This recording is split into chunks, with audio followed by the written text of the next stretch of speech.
वाले स्टूडेंट्स के लिए जो एकदम only 4 subjects you going to attempt की है, ऐसे कि हमारी एटलीस्ट 3 रिविजन्स हो जाए, उसके अकॉर्डिंग हमने ये पूरा प्लान बनाया हुआ है। सो फर्स्ट रीडिंग होगी अंत में। फर्स्ट रीडिंग में क्या क्या होगा कि आप जो वीडियो लेक्चर्स है वो रेफर करोगे, उसके साथ साथ आप जो नोट्स है उसको एक बार अच्छे से गो थ्रू करोगे, इंपॉर्टेंट चीजें हाईलाइट करना, नोट्स बनाना, ये सब आप लोग फर्स्ट रीडिंग में करने वाले हो, राइट। तो ये रीडिंग कैसी रहेगी? 1 मार्च से 10 मार्च तक आप कोई भी थ्योरी सब्जेक्ट कर सकते हैं, जैसे कि एसबीएसई, कंपनी लॉ या ईबीसीएल या एसएलसीएम, एज द केस में भी।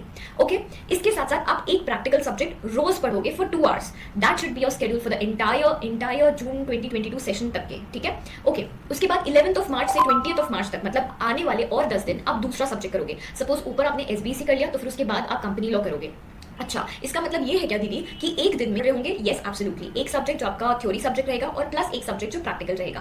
फिर 21 मार्च से 31 मार्च तक आप थर्ड सब्जेक्ट करोगे, क्योंकि आपको पता है कि मोस्टली 3 सब्जेक्ट्स थ्योरी होते हैं, एक सब्जेक्ट प्रैक्टिकल होता है, बोथ द ग्रुप्स में। तो ऐसे करके आप मैनेज कर सकते हो, या अगर आप सेकंड ग्रुप दे रहे हो तो 6 है, आप कैसे भी करके मैनेज करना है। आपको साथ साथ में रोज हर दिन simultaneously at a time 2 subjects तो पढ़ना ही है, नहीं तो फिर आप बोर हो जाओगे वो पर्टिकुलर सब्जेक्ट पढ़ के। ऑलराइट, तो ऐसे करके आपके चारों भी सब्जेक्ट्स कवर हो जाएंगे, ठीक है, क्योंकि एक प्रैक्टिकल सब्जेक्ट तो आपका रोज चलते ही आने वाला था। और अगर आप फर्स्ट ग्रुप दे रहे हो तो फिर प्लीज वो सब्जेक्ट को टैक्स ही रखना, या फिर अगर आप सेकंड ग्रुप दे रहे हो तो एफएम या कोर्स, चाहे आप एफएम कवर कर लो। फिर नेक्स्ट 50 अप्रैल मंथ में रहेगी। अप्रैल मंथ में 1 अप्रैल से 10 अप्रैल तक एक डिफिकल्ट सब्जेक्ट आपने कवर करना है, जो आपने फर्स्ट रीडिंग की थी उसमें आपको समझ में आ जाएगा कि भैया ये सब्जेक्ट ना मुझे हार्ड लगता है, जैसे मुझे एसबीसी पढ़ना बहुत ही जानते आता है, तो वो मैं पहले खत्म कर लूंगी। So your study difficult subject plus 1 जो आपका टैक्स है या फिर कॉस्ट है या फिर एफएम है, वो तो चलता ही रहेगा। 11 अप्रैल से 15 अप्रैल तक, मतलब कि ओनली 5 डेज आप ऐसा सब्जेक्ट करोगे जो कि ईजी है, और 16 से लेकर 20 तक आप फिर से ऐसा सब्जेक्ट करोगे जो ईजी है। यहाँ पर आपके 3 सब्जेक्ट्स हो गए, प्लस और एक हो गया जो आपका रोज चलते ही जा रहा था। अब 21 अप्रैल से 25 अप्रैल तक आप और एक सब्जेक्ट करोगे, और 26 अप्रैल से 30 अप्रैल तक और एक सब्जेक्ट करोगे।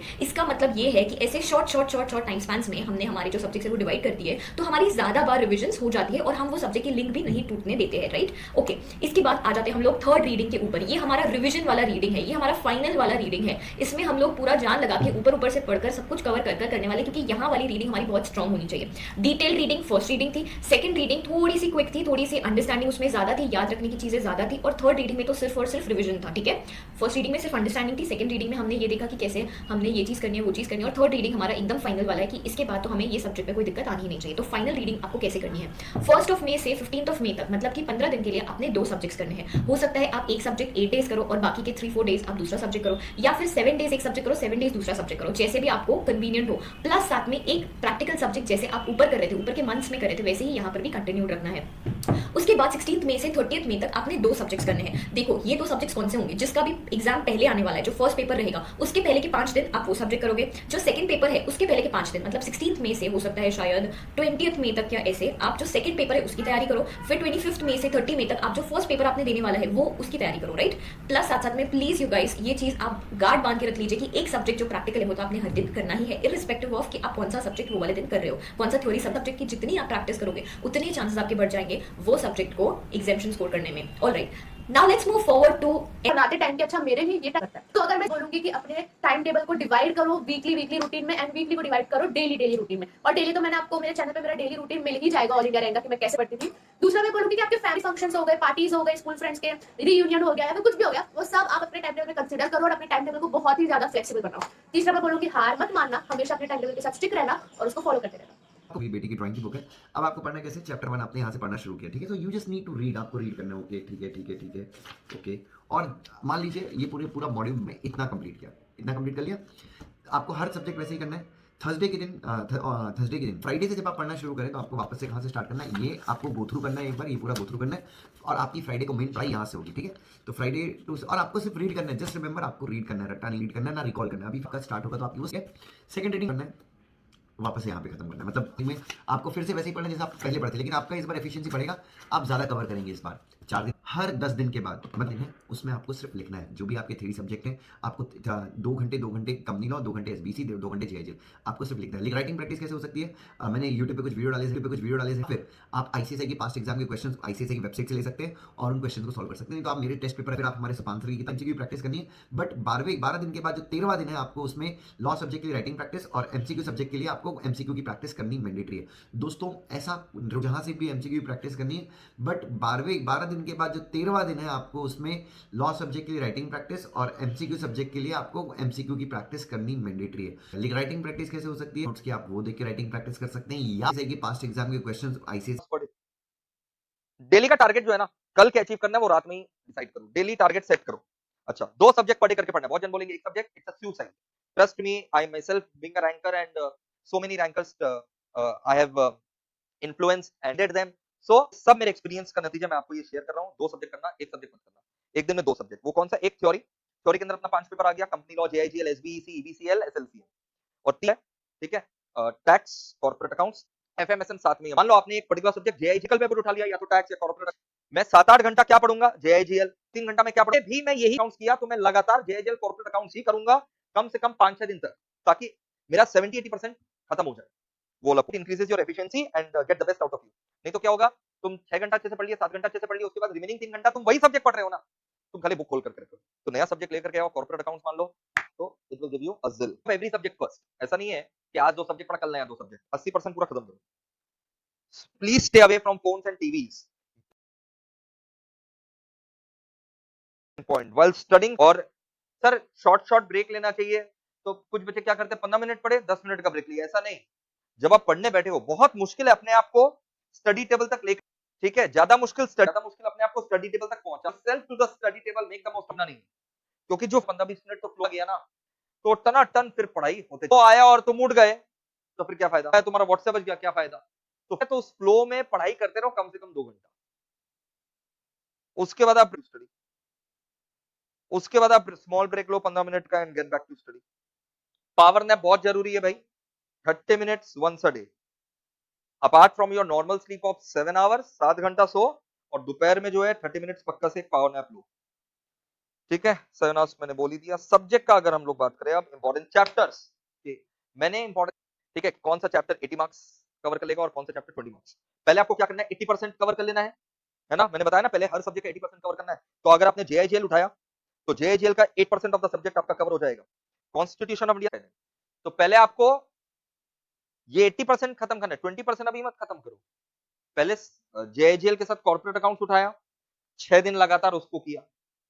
6 दिन के बाद जब जेआईजीएल का 80% कवर हो गया, जाहिर सी बात है कॉर्पोरेट अकाउंट का 6 दिन में 80% कवर नहीं होगा, तो मैंने बोला भी नहीं उसको कंटिन्यू करो। 6 दिन नहीं, उसको 10-12 दिन कंटिन्यू करो। कब तक सर? जब तक 80% खत्म नहीं हो जाता। लेकिन 80% खत्म करने के लिए मैंने तुमको बता दिया 6 दिन का। 6 दिन के बाद तुम नेक्स्ट सब्जेक्ट उठा लो, मान लो एसबीसी या कंपनी लो, वो तुम्हारे ऊपर है। बेटर है लेना, क्योंकि उससे बहुत सारा तुम्हारा काम इसी का। अगर हम लोग बात करें जी, क्या है भाई, पहले आपको 80% कंप्लीट करना है वो सारे सब्जेक्ट्स का, ठीक है, 80% of all subjects with 2 revision. कैसे? जेआईजीएल मान लो पहले आपने 6 दिन किया, उसके बाद एसबीसी पकड़ा 5 दिन। अरे वो तो चल ही रहा है, प्रैक्टिकल सब्जेक्ट तो 3-3 घंटा रोज चल ही रहा है, तो 3-3 घंटा रोज पढ़ोगे तो 60 दिन में 6 दिन एसबीसी, 5 दिन।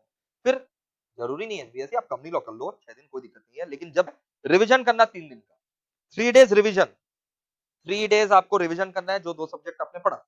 फिर उसके बाद अगर आपने कंपनी लॉ कर लिया होगा तो अब एसबीसी करना, और 6 दिन के बाद एसएल करना 4 दिन, यही ऊपर के 3 सब्जेक्ट्स का।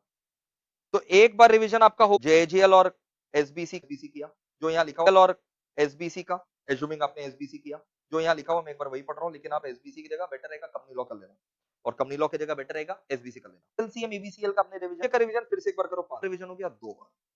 फर्स्ट रीडिंग रहेगी 1 फरवरी से 31 मार्च तक। फर्स्ट रीडिंग में हम फोकस करेंगे कॉन्सेप्ट्स को अंडरस्टैंड करने में और पढ़ते वक्त जो डाउट्स आते हैं उसे सॉल्व करने में। फर्स्ट रीड में आप इंपॉर्टेंट चैप्टर्स, टॉपिक्स मार्क करोगे, चीज़ें अंडरलाइन करोगे और हाईलाइट करोगे। सो किस सब्जेक्ट को ज्यादा समय देना है, किस सब्जेक्ट को कम समय देना है, डिपेंडिंग ऑन योर प्रिपरेशन, ठीक है। एक दैट इज एग्जीक्यूशन में टेस्ट सीरीज देनी है, मतलब देनी है। कोई भी व्यक्ति सोचता है नहीं हम पढ़ेंगे सीधा हम एग्जाम दे देंगे, नहीं, टेस्ट सीरीज को 100% अपने प्लान के अंदर रखिए एंड ये करो। कोई ताकत इस दुनिया की आपको नहीं रोक सकेगी एग्जाम क्लियर करने से। एंड मैं आपको कह रहा हूं, आप जो बच्चे भी क्लियर हुए ना, उन बच्चों से पूछो कि क्या ऐसा है उनके साथ भी कभी दे हैव एंश्योर्ड कि नहीं वो बने रहेंगे और वो आगे जाके क्लियर हुए और आज सीएस। तो आपने बस ये चीज का ध्यान रखना है and you will do that. ये कोर्स किन बच्चों के लिए चीज का ध्यान रखना है, ये कोर्स हर उस बच्चे के लिए जो बना रहेगा, जो डटा। कभी कभी प्रोफेशनल कोर्स में परेशानी हो जाती है, लेकिन छोटी मोटी परेशानी से घबराने का नहीं है, आपको डबल मेहनत करके अगले अटेम्प्ट के लिए प्रिपेयर करना है। एंड ये कोर्स वो मांगता है, ये कोर्स वो पेशेंस मांगता है, ये कोर्स वो डिटर्मिनेशन मांगता है। तो अगर आप इस कोर्स में आए ना, you have agreed to all of these things. बिल्कुल टूटना नहीं है, एकदम मस्ती से खुद को समेटना है और आगे, ठीक है। बहुत सारे बच्चों की ये भी क्वेरीज है कि सर मैं भी आपको डिस्कस करूं, मुझे इतने सारे स्टूडेंट्स के मैसेज हैं, उनको भी मैं यहाँ पे आंसर करते हुए चलता हूं ताकि हर एक बच्चे तक हर एक पॉइंट चला जाए। तो पहले कितने अटेम्प्ट लगे, किसी बालक को लगता है कि मेरे को तो अटेम्प्ट लग गए तो मैं अब दूं कि नहीं दूं, तो ये सब थॉट्स अपने दिमाग में मत लेकर, ये सब थॉट्स अपने दिमाग में मत लेकर आइए, फ्रेश तरीके से आगे बढ़िए। अब इसके अंदर क्या करना होता है, है जीवन में, तब ये मैं मेरी दूसरी चीजों में भी इंप्लीमेंट करता हूँ, यहाँ पे भी इंप्लीमेंट करिए। Never take a decision when you are hurt. जब आपको बुरा लगा है, जब आपको किसी कारण से आ गए, तब कोई डिसीजन मेकिंग मत करिए। पैनिक स्टेट में कोई डिसीजन मेकिंग मत करिए। तब लिया हुआ डिसीजन आप हमेशा रिग्रेट करते हैं। कंप्लीट रेस्ट लो, पूरे दिमाग से पढ़ाई को हटा दो, 2 दिन का कंप्लीट रेस्ट लो और 2 दिन के बाद फ्रेश तरीके से सोचिए। आप एक पैनिक स्टेट में डिसीजन ले लेते हैं और उसके बाद में आप रिग्रेट करते हैं। कंप्लीट रेस्ट लो, भूल जाओ पढ़ाई के बारे में, go to a relax place, go to a friends place, chill for 2 days and then plan. जल्द हुआ डिसीजन आपको जीवन भर रिग्रेट, इतनी मेहनत लगने वाली है कि आपको कोई रोज डेली बोलेगा पढ़ पढ़ पढ़ पढ़ पढ़, आप नहीं पढ़ सकते। Determination should come from with, ठीक है। तो जिस भी बच्चे को ये घबराहट है ना कि मैं करूं नहीं करूं, 2-3 दिन का ब्रेक लो, उसके बाद भी अगर आपको लगता है तो उस बार विचार करिएगा। जहां तक मैं जानता हूं बच्चों को, 2 दिन का अगर आपने ब्रेक लिया ना, तो 2 दिन के बाद में आपके दिमाग से थॉट वैसे भी निकल जाएगा, you would want to study and get through June. ठीक है बेटा जी। 1st ऑफ मार्च से हमारे वहां पे 6 AM क्लब स्टार्ट हो जाएगा। 6 AM क्लब का उद्देश्य क्या होगा? इतना सा होगा कि डेली सुबह 6 बजे मैं उठेगा, 6 बजे आपके साथ, you should start your routine at 6 AM and 6 से लेट कर, यू शुड वाला को उठना है। तो आपके साथ में हम लोग 6 AM club team to back, हम लोग 6 बजे सुबह जाने के लिए नहीं, यहाँ पे आपके कर लूंगा मैराथन जो होता है 6 AM क्लब की टू फॉर्म अ रूटीन। तो जो बच्चों को ऐसा लगता है रूटीन कैसे सेट करें, मैं भी कह रहा हूँ 28 तक जो करना है कर लो। ये मान के चलिए कि 1st of March morning 6 AM से रूटीन बैठना चाहिए। पहले बस प्लानिंग बना लो, 1st मार्च को सुबह 6 बजे मैं आपको मिल जाऊंगा, ठीक है। And the I repeat is to a routine set. अब ब्रह्म मुहूर्त में पढ़ाई करने वाला वैसे भी भाई साहब बहुत विद्वान बन जाता है, अब चिंता ही मत करिए। That is another announcement for you guys, मेरा जी मस्त। अब ब्रह्म मुहूर्त में पढ़ाई करने वाला वैसे भी भाई साहब बहुत विद्वान बन जाता है, अब चिंता ही मत करिए।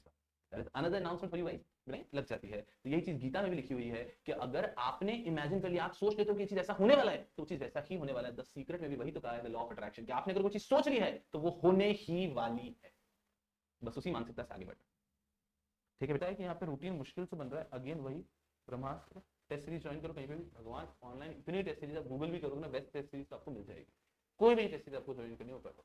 तो हमारे रजिस्टर्ड स्टूडेंट्स हैं, उनको सिलेबस के एंड पे हमारी टेस्ट सीरीज मिलती है, ऐसे ना जो हजारों टेस्ट सीरीज मिलती है, कर लो चले, ठीक है। All of them are good, all of them are not, be determined and you will be solve.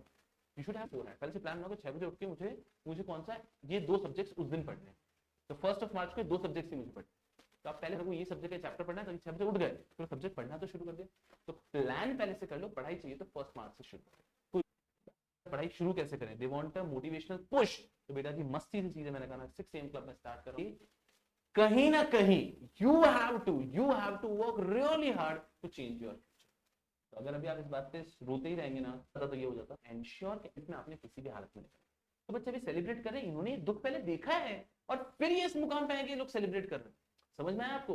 तो हम पे जाना है तो अभी रोना नहीं और अभी मेहनत करना शुरू करते हैं। 5 साल बाद 6 साल बाद कोई भी याद नहीं रखने वाला है कि क्या हुआ था। Everyone is going to remember, अरे this guy is a CS, this guy is has a particular professional degree and this guy is doing so well in life. Nobody is going to care about these 6 months।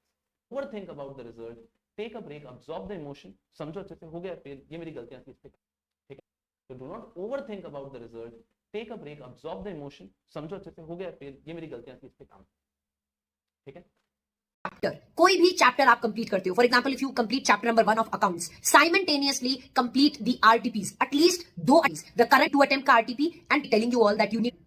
Even if आप एक group दे रहे हो, किन चीजों पे अब ध्यान रखना। Thing is as soon as you complete a chapter, कोई भी चैप्टर आप कंप्लीट करते हो, for example if you complete chapter number 1 of accounts, simultaneously complete the RTPs, at least 2 attempt के RTPs, द करंट अटेम्प्ट का RTP का that is your. जैसे ही चैप्टर खत्म हो, simultaneously prepare the RTPs, don't leave the RTP for the last. RTPs are important, RTPs are important, these are ICI drafted questions and exam में आने के chances भी अच्छे हैं, so please don't leave it. Second, please prepare all the study material questions. Study material questions also are ICI drafted questions. They have good chances of coming in exams and practice भी हो जाती है। So study material के question जैसे ही एक chapter खत्म हो, please prepare the study mat questions very nicely, RTP questions very nicely. Third thing, as soon as you complete 70% of your portion, go for test series. Institute के site पे mock tests are already uploaded. So please go for these mock test papers. Mock test देने के बाद you will come to know about your mistakes कि कहाँ गलत जा रहे हो। Rather than कि आप ये mistakes exam में सीधा जाके करो, पहले mock test दो। Mock test से आपको बहुत चीजें पता चलेगी कि कहां पे ध्यान देना है। So mock test is a must, RTP is a must. Test देने के बाद नो अबाउट योर मिस्टेक्स कि कहां गलत जा रहे हो। रादर देन कि आप ये मिस्टेक्स एग्जाम में सीधा जाके करो, पहले मॉक टेस्ट दो। मॉक टेस्ट से आपको बहुत चीजें पता चलेगी कि कहां पे ध्यान देना है. So mock test is a must, RTP is a must, study material question is a must. Correct? Now your revision, ऐसी रिविजन स्ट्रैटेजी होनी चाहिए कि कम से कम एक सब्जेक्ट को you should revise 3 to 4 times. जितना रिविजन कर सकते हो उतना रिविजन करो, क्योंकि जितना रिविजन करोगे उतना ज्यादा आपकी अंडरस्टैंडिंग बेटर हो जाएगी, उतना बेटर एग्जाम में लिख पाओगे. Trust me, if you now, अगर आप अब पूरे रिविजन अच्छे से नहीं कर रहे हो ना, तो बहुत मुश्किल हो जाएगी 1 day before exams to revise everything. And कम से कम for each and every chapter you need to revise 3 to 4 times. So please make your time table in such a manner कि आप 3 to 4 रिविजन को कर सको. ये 50 डेज अगर आपने अच्छे से यूटिलाइज कर दिए, if you utilise these 50 days very very nicely ना, then it can change your game, it can change your result. So please put emphasis on these things: RTPs, study mat questions, mock test papers, and simultaneous revisions. Revise as much as possible, right? So चार definitions थे, ये लिख के लाना. ठीक है, चारों के चारों डेफिनेशन 5 बार लिख के लाना, याद करके. फिर भी अगर तुम चीटिंग करोगे, दूसरे दिन ये 10 टाइम्स हो जाएगा. ठीक है, तुम जितने दिन चीटिंग करोगे उतने दिन ये 5 से बढ़ता जाएगा. हिसाब से नहीं होती. एक बात नहीं होती. एक बात आप समझ लो, आपको सीए पर एक ही रास्ता है, उसे चेंज नहीं होगा. तुम्हें रास्ते के हिसाब से चेंज होना पड़ेगा. अगर रास्ता तुम्हारे हिसाब से चेंज हुआ तो सीए सिर्फ तुम ही बनोगे, और भगवान को कैसे तुमको सीए बनाना है, वो तो वे कॉमन होना चाहिए या तुम्हारे हिसाब से होना चाहिए. ये रास्ता है. तो सिर्फ 5 टाइम और 10 टाइम बोला, उनको पूछ लेना जिन्होंने अभी बैच किया लास्ट वाला. बोला दर्शन सर के साथ चीटिंग किया और कोई चीज याद नहीं किया तो सर कितने बार लिखने लगा थे. उनका एक रजिस्टर सिर्फ 50 बार लिख के खत्म हुआ है. 250 पेजेस का सिर्फ 50 बार चीजों को लिख के. एक नहीं तो तुम ऐसे पढ़ोगे जरूर. तुमको ये आइडिया पक्का है, चलने का रास्ता बेटा ये है. ठीक है, अब तुमको बुरा लगेगा, सर 5 टाइम कौन लिखवाता है, बचपन में ऐसा करवाते थे, हमको तो बचपन में भी नहीं करवाते थे, लेकिन 5 टाइम से कुछ ज्यादा नहीं हो गया. हो गया ज्यादा. तुमको तुम्हारा टारगेट एक है, पास आया ना, एक आधे का होगा है टारगेट, टाइम लाना सीखिए. आए नहीं आए बात की बात, सपने देखने के लिए पैसा लगता है क्या? मेरा कभी नहीं आया, कभी नहीं आया रैंक. मैं बहुत ट्राई किया, कभी नहीं आया. मैं बहुत एवरेज आदमी, तो अपना तो इतना स्मार्ट दिमाग था नहीं, अपना कभी रैंक नहीं आया, लेकिन अपने हमेशा ट्राई किया.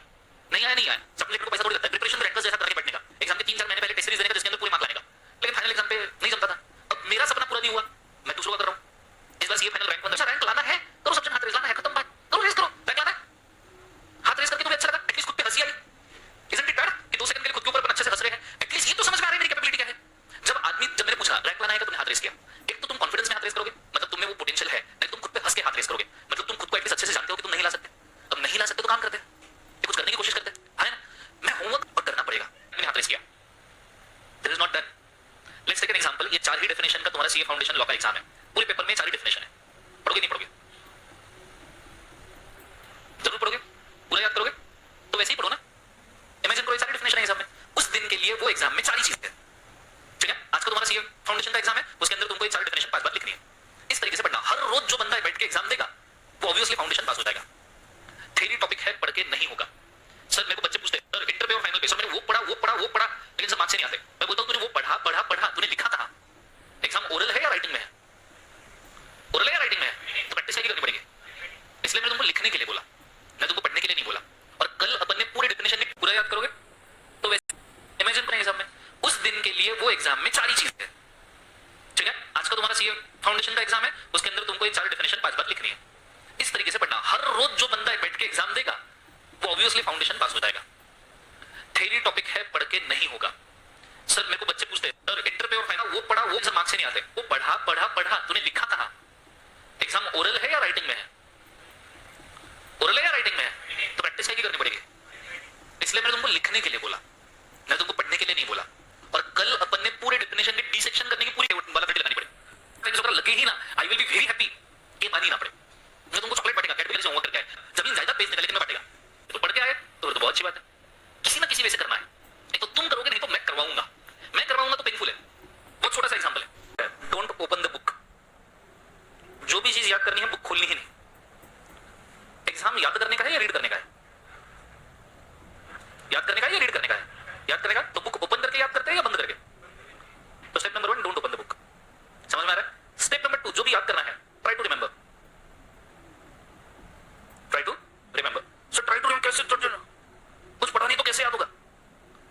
चलो कुछ याद नहीं आएगा, कुछ चीज नहीं. ठीक है, इतना तो याद आएगा कि दिखता कैसा है डेफिनेशन, कि भाई पहले एक लाइन थी, फिर 2 पॉइंट्स थे. इतना तो याद आएगा. तो थोड़ा और अंदर जाओ, थोड़ा सोचो. सो सबसे पहले इसके अंदर स्टेप नंबर ए, याद करो वो पेज का स्ट्रक्चर कैसा है. ठीक है, कि तुमको उसका ग्राफिक व्यू आ रहा है क्या, उसका स्ट्रक्चर याद आ रहा है क्या, डेफिनेशन कैसा दिखा था वो याद आ रहा है.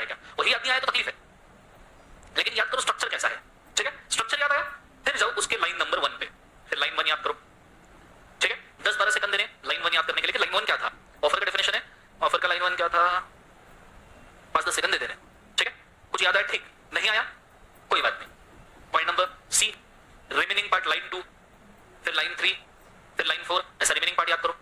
समझ में आ रहा है सबको? हाँ ना?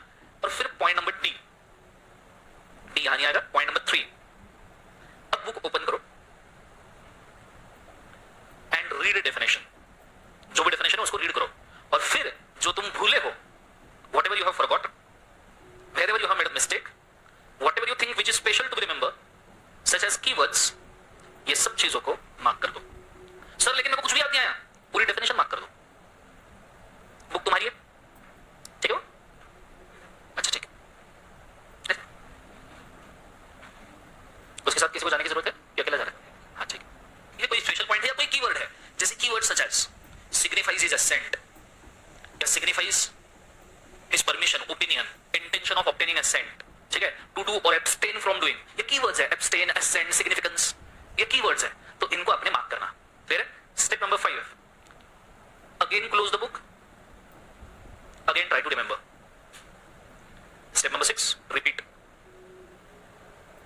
जब तक याद नहीं होता रिपीट। अच्छा समझ में आ रहा है? जब हम बच्चा करते हैं there is not learning, there is just reading. Novel इस तरीके से पढ़े जाते हैं, मैगजीन इस तरीके से पढ़े जाते हैं, स्टडी बुक्स नहीं।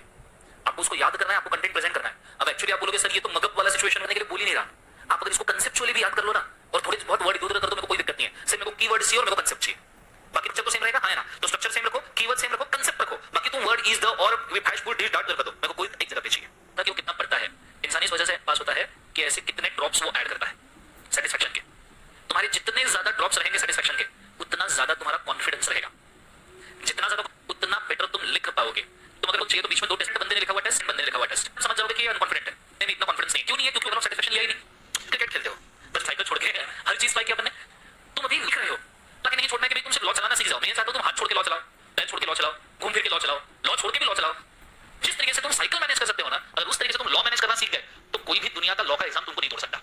चला सकते हो। तुमको क्या लगता है तुम फेल होंगे या पास होंगे? सबको यहाँ जरूरत है, it's just a matter of practice. Parents ने तुमको पढ़ा होगा साइकिल को फर्स्ट टाइम, तुम्हारी टाइप करना एज ए टीचर लॉ के लिए मैं कर रहा हूं, ठीक है? और चलना ऐसे ही है, साइकिल पे लॉ के अंदर लिखोगे भी तुम ना दे सकता हो, ठीक है? मैं सिर्फ बात ही करना पड़ेगा। अगर तुम ये एक्सपेक्ट कर रहे हो कि नहीं सर, और पर इंटर लेवल पे तुमने डिसाइड किया सेल्फ स्टडी करना, रिवीजन से कभी नहीं चुके कभी। मतलब मेरे को ऐसा फाउंडेशन का कोई दिन याद नहीं है कि जिस दिन पढ़ाया वो घर जाके मैंने होमवर्क कंप्लीट नहीं किया, या घर जाके मैंने अच्छा समझ रिवाइज करने वाले तुम्हें कि पास होने के कोई चांस भी है। सारे लोग इस चीज को सीरियसली से बोल रहा, बुक बंद, रिवीजन करते वक्त बुक बंद, क्लास में आने के बाद लॉ की बुक खोलनी नहीं जब तक मैं ना बोलूं। बोलो सबसे पहला घर जाके आज 5 बार एसेंशियल्स ऑफ कॉन्ट्रैक्ट की मेरे को लिस्ट चाहिए, ठीक है? ऐसा नहीं कि क्या है ये पागलपन है। तुम्हें क्या लगता है नॉर्मल इंसान ये बन सकता है? पागल इंसान ये बन सकता है? मेरे चेहरे से नहीं दिखता है पागल, हाँ? तो पागल इंसान ये बन सकता है। तो आज घर जाके 5 बार याद करके एसेंशियल्स ऑफ कॉन्ट्रैक्ट लिख के लाना, ठीक है? आज से पढ़ाई शुरू। अब नेक्स्ट टाइम जब तुम रिवाइज नहीं करोगे तब तुम्हारे लिए ये पेनल्टी फिक्स है, पर बाकी किसका कितना होगा मत थोपना। गलती तुम्हारी है, 5 फाइन सजा के हकदार तुम होगी है, इसमें से कोई कंसर्न नहीं है ना? तो मैं रिवाइज कर देता हूं, ठीक है? Essentials of a contract, there should be 2 और मोर पार्टीज, म्यूचुअल कंसेंट होना चाहिए। म्यूचुअल कंसेंट कैसा होना चाहिए? फ्री कंसेंट 5 चीजों से मेडिएट हो सकता है, कोर्शन, अनडिव इन्फ्लुएंस, मिस्टेक, मिसरिप्रेजेंटेशन और फ्रॉड। नेक्स्ट वाला लॉफुल कंसेंट। उस पीरियड में दूसरा सबसे बड़ा टास्क था कि राइटिंग प्रैक्टिस करना जरूरी था, क्योंकि हाथ की स्पीड कम हो चुकी थी और एग्जिस्टिंग स्पीड में तो मैं आधा ही पेपर लिख सकता था। तो राइटिंग स्पीड बढ़ाने के लिए क्या करूं? और दूसरी बात यह थी कि दिमाग को शॉक लगा था, तो कुछ भी पढ़ता था तो याद नहीं रहता था। तो तब मैंने खुद को एक आदत लगाई कि मैं जो भी पढ़ता था ना, मैं उसको लिखता था। जो भी पढ़ता था उसको लिखता था, जो भी पढ़ता था उसको लिखता था। पढ़ता था, याद करता था, लिखता था, पढ़ता था, याद करता था, लिखता था, पढ़ता था, याद करता था, लिखता था। और ऐसे मैंने 8 से 10 रफ बुक भर दिए। ज्यादा ही, मतलब मेरे को एक्जैक्टली याद नहीं, बट मैंने 8 से 10 तो मेरे को कंफर्म याद है मैंने भर दिए। हो सकता है ज्यादा 10-15 भी बुक मैंने भर दिए होंगे। मतलब नियरली 2200 पेजेस का एक रफ बुक, अगर मैं बोले 8-10 बुक अभी भी मेरे अमरावती के घर में शायद पड़े होंगे। 2000 पेजेस मैंने सिर्फ लिखे हैं पागल जैसे, उन 45 दिनों में, कम 22 दिनों में सिर्फ 2000 बुक सिर्फ लिखे, पागल जैसे लिखे हैं, सिर्फ हाथ को प्रैक्टिस करने के लिए। तू चल जिंदगी के अंदर, तेरे को रुकना नहीं है। कई बार रात को जब पूरा लिखने का काम हो जाने के बाद मैं बैठता था, मेरी ये सब नसें, पूरा हाथ दर्द करना शुरू करता था, तब मेरे हाथ को लिखने की एक आदत हुई। मैं आज के डेट में भी ये जो रिंग फिंगर तो नॉर्मली वो पेन कंसिस्टेंट अभी भी चलता है, पर मैं बोला नहीं, उस वक्त लिखना है मतलब लिखना है। 2-3 हजार पेज लिख डाले, इतना कॉन्फिडेंस आ गया कि राइटिंग स्पीड सही हो जाएगी। 2 में कोई एग्जाम थी, if I am not wrong, effectively मैं 35 से 40 घंटे का कैलकुलेशन कर लो तो 17 से 18 घंटे इफेक्टिव लिख ही रहा था। जो मिलता था सब लिख रहा था, तो इफेक्टिव तो होना ही था। पर क्योंकि मैं योगा और मेडिटेशन भी करता था आधा पौने 1 घंटा, मेरी हेल्थ थोड़ी मेंटेन होती थी। पर हेल्थ